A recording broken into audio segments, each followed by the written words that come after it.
आज की वर्कशीट हमारी क्लास 1 के लिए, जिसमें हम हिंदी ग्रामर के बारे में बात करेंगे।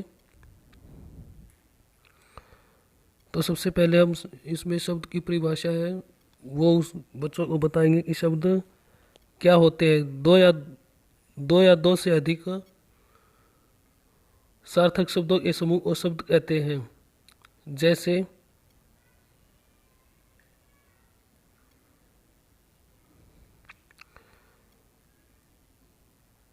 रा प्लस में राम, इसमें दो या दो से अधिक शब्द है, उनके जो समूह बनते यानी इकट्ठे करके शब्द लिखते हैं वो शब्द बन जाता है, जिसको शब्द कहते हैं। अब आते हैं इनके भेदों पर। शब्द के जो भेद होते हैं वो कितने प्रकार के होते हैं। शब्द जो उनके भेद दो प्रकार के, एक सार्थक, नंबर 2 निरर्थक। सार्थक और निरर्थक शब्द जो है उनके भेदों के बारे में बात करते हैं।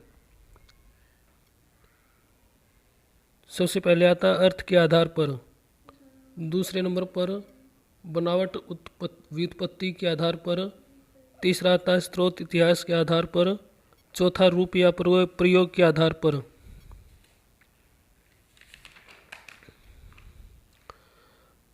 सबसे पहले हम बात करते हैं सार्थक शब्द क्या होते हैं। सार्थक शब्द वे शब्द होते हैं जिन शब्दों के अर्थों को ग्रहण किया जा सकता है, जैसे सब्जी, चाय, आग, वायु आदि। इन शब्दों के अर्थों को हम पूरी तरह से अर्थों के साथ समझ सकते हैं।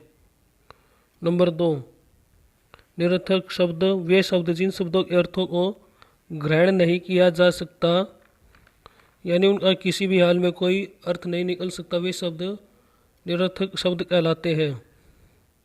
उदाहरण वाय, ताछ आदि और भी ऐसे बहुत से शब्द हैं जिनका हम सार्थक शब्दों के पीछे लगाकर बिना मतलब उनको जोड़ देते हैं। अब सबसे पहले बात करते हैं अर्थ के आधार पर शब्दों के कितने भेद होते हैं। अर्थ के आधार पर शब्दों के 4 भेद होते हैं। एकार्थी, अनेकार्थी, पर्यायवाची, विलोम शब्द। अब इनके भेदों की परिभाषा। अर्थ एक अर्थी शब्द वे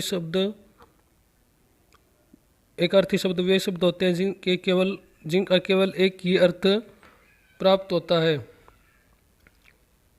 जैसे सड़क, आदमी, नदी, जूता आदि। अनेक अर्थी वे जिन शब्दों के एक से अधिक अर्थ प्राप्त हो सके वे अनेक अर्थी शब्द कहलाते। उदाहरण हार, कर, कनक, व्यंजन आदि।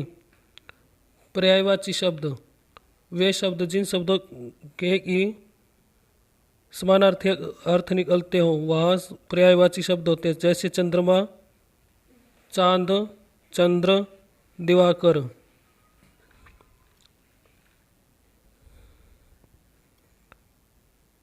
सूर्य,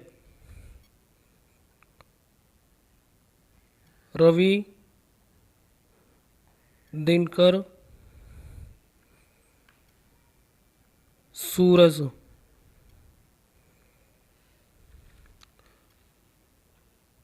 नंबर 3 विलोम शब्द वे शब्द जिन शब्दों के अर्थ एक दूसरे के विपरीत हो वे विलोम शब्द कहलाते हैं, जैसे दिन, रात, सुबह, शाम, आना, जाना, अंदर, बाहर, रात,